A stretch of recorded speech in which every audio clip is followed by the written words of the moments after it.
Please become a Patreon and support the show. Merci. And now our host, Stephen Lee Morris. Last week, I announced that we would be joined by the newly appointed artistic director of Ensemble Studio Theater Los Angeles, Tracy Lay, but Tracy will be joining us later in the season.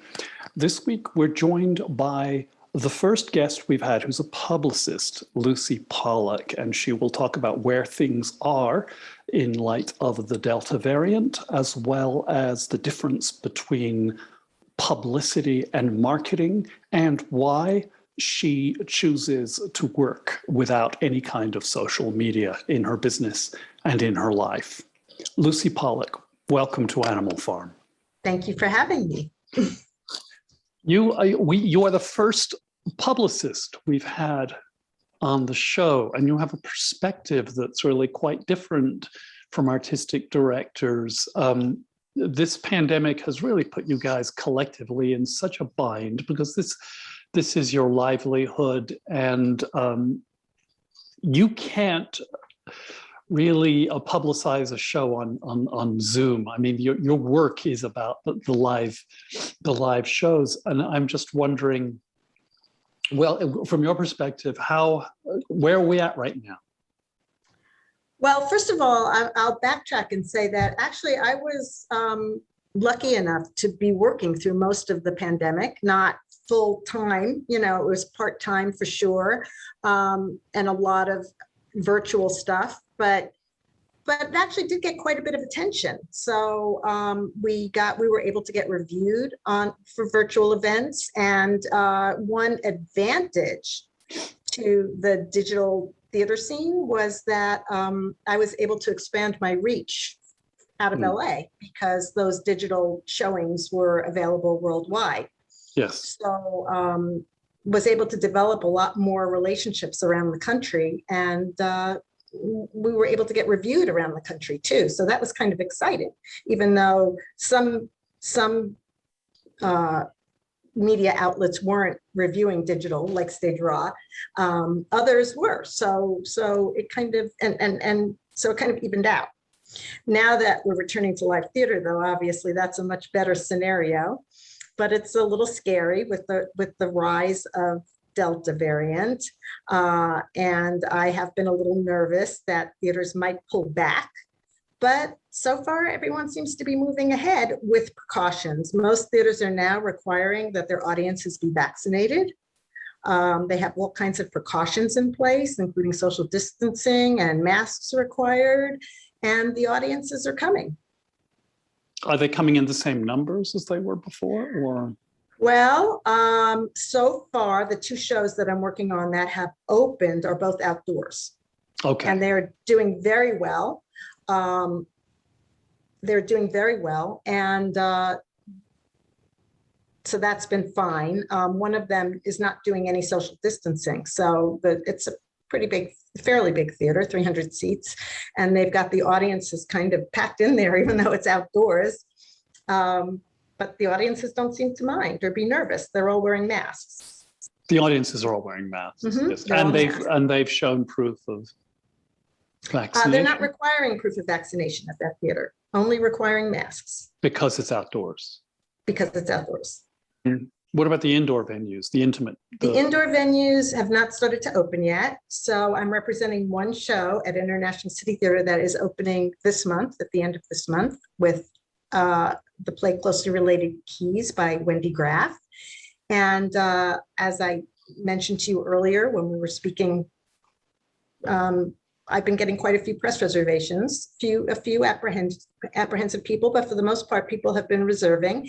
And according to the theater, they are doing fairly well with reservations. So people call, they want to be reassured that precautions are being taken. It's a fairly large theater, so they're able to really social distance their audience. They're able to skip rows as well as seats and still get a decent sized audience in, and they're going to require masks. They are not requiring vaccinations because they feel that everyone will be distanced and mask wearing. and audiences seem to be reassured and they are reserving. Interesting. It's so weird to when the information keeps shifting and the rules keep shifting too. Yes. Yes. I heard a scientist a doctor, I should say, at the USC, the Downtown School of Medicine, said they anticipate this will surge late August. This Delta variant will surge late August, early September, go in decline, but they are very concerned about the Delta Plus variant, which has already taken hold in LA County. Yep. And they are concerned that will roll in through the winter, and let's hope not, but that's what they are anticipating. And they could be wrong, and they say they could be wrong, because this is like reading tea leaves or attempts at prophecy. But scary time. It's a really scary time. It's a very scary time for theaters, which for the most part require that people be seated indoors for an hour or more. Yes. In the same space. So yes. Yeah. The other thing I wanted to ask you about, something you mentioned earlier, you are a publicist and one of the top publicists in the city, and you have told me in private conversations, that you are not on any kind of social media and don't want to be and are not interested. And I'm just wondering how that affects your business and how that affects your life. That's true. Actually, the only social media I'm on is Facebook, but I don't use it. But I do have an account, but I don't refer to it. I just use it occasionally because I get notifications when people post, and occasionally I'll check out to see what was posted, but that's it. And birthday reminders, but I prefer to contact people privately to wish them happy birthday and not en masse on a Facebook post. So yeah, I don't really feel that I need social media. First of all, it's not my job to interact with the public. It's my job to interact with the media. So social media is really a marketing producing kind of, it's really in the marketing area. And it's a whole other, it's a whole other job, and it requires really to do it right. You have to spend a lot of time interacting with your audience. And I think it's really better served by the theater company or the producer to do that and to be interacting on a personal level with their audience members. I don't personally want to be on social media on a personal level because I just think it's a place for people to go off sort of half-cocked. There doesn't seem to be a filter between anybody's brain and what they post on Facebook. And it just seems to be like an open invitation to set yourself up for, I don't feel any need to post my personal opinions publicly. Yeah. Yeah, if I want to share my personal opinions, I can do that privately with people. I don't even understand. Like, I constantly read in the news about backlash against people who posted something stupid. And it's like, why do you feel that you have to say that? Yeah. I don't know. That's my opinion. And I also think it's just a place for people to go off. It's a place where people can say negative things, and they feel entitled to say anything they want. So why open yourself up to that? Yeah. Yeah.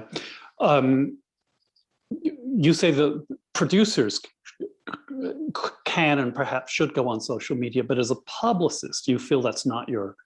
Yeah, I don't feel it's my job to interact with the public, number one. And number two, because of the nature of what I do, I need to have many clients. I can't earn my living with working for just one theater. So I work for many theaters, and I really try to keep all those jobs separate. I want to do justice to every single one of my clients. They are all my children. I try not to play favorites.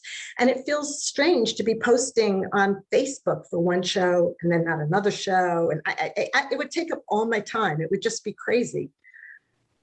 Interesting. I remember there's just anecdotally, there's been a bit of reflection in the editorial pages of the New York Times about Biden and his ability to get even if it's a modest infrastructure bill through, that he's making real progress on things that nobody said was possible. And his reaction was, Twitter and the real world have no relation to each other. It's true. It's true.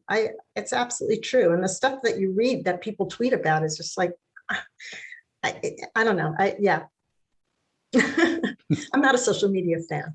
No, clearly. But I am just curious about the impact your attitude, and it is a strategic attitude, and it's a deliberate attitude, what that has on your business. None.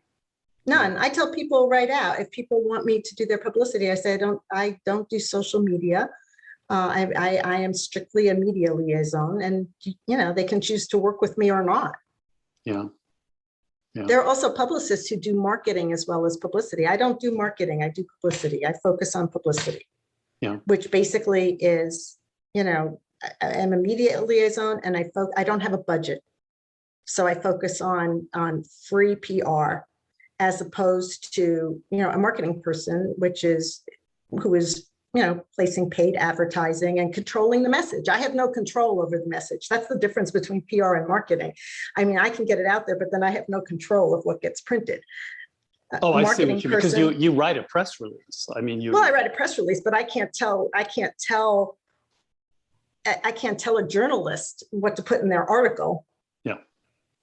Yeah. I can send a fact correction and hope it gets corrected, but I can't even control that. Yeah.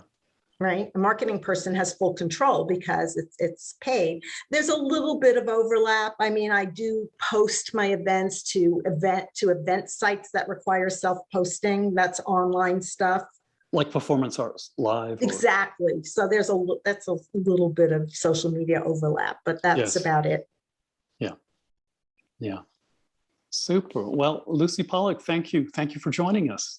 You're welcome. Thank you for inviting me. Good luck. I hope these shows open safely, and I just wish this nightmare would be behind us. One day it will be, hopefully sooner than later, but we'll see. Yeah, me too. Okay. Next week, we're joined by Jack Stalin and Janine Wisnowski Stalin, the married couple who run New American Theater. Janine is an avid fan of cats, and she has been posting about her own cats quite a bit on Facebook. And of course, this will lead to, I hope, is a spirited debate comparing the virtues of cats and dogs. Why, you may ask? Because it matters. We may also talk about the theater, but that remains to be seen.